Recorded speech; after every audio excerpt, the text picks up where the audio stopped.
Hey folks, it's Brandy here. I'm going to show you how to add a countdown to your website. Before I get started, I want to show you what a countdown could look like on your website. We typically keep it towards the top of your home page, and sometimes we even show it on all of your subpages. But the idea here is that we clearly display the date, we do a countdown, we let your customer know how many days until the event, and then we give you the option to add some custom text to that countdown. So in Spark, I'm going to hover over Tools, hover over Site Settings, and click on Dates. Here you'll see any existing countdowns that you already have. One thing to note, countdowns can't overlap each other. So we couldn't build a new one that starts on November 1st and ends on November 3rd. We'd have to create one that is around each one of these timeframes. So I'm going to create my next July 4th event. So I'm going to click Add Countdown Dates.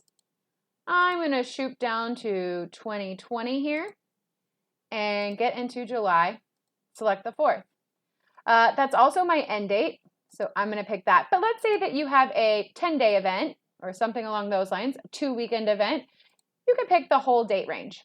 Now, it's really important here to make sure that you fill in a custom message. So instead of it just saying July 4th through 19th, 30 days, we want to add something like until the Saffire July Festival. Now, you do have a character limit. It's probably dependent on your website's design, but definitely remember to include some text here and click Save. Now then, the only way we're actually going to be able to see this one that I just created is to deactivate the existing countdowns. So I'm going to go ahead and do that just so I can show you guys. But one thing to note, just because I've deactivated those 2 countdowns doesn't mean that they're gone forever. In fact, you have this active, inactive dropdown where you can filter back and forth between active and inactive countdowns. Now then, I'm going to click Save and refresh my homepage. And here you'll see July 4th through 19th, 2020, 396 days until the Saffire July Festival. Now, one other interesting feature that we've given you guys here is this checkbox for if the countdown dates are once it's passed, we'll show a thank you message.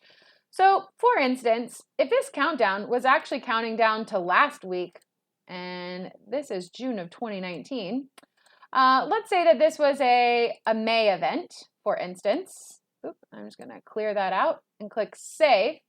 Once I'm past my event dates and I check the box to show the thank you message, let's see what that looks like on the homepage. Thanks for a great event.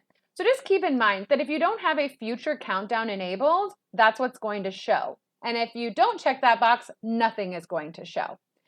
That's creating a countdown. Let us know if you have any questions.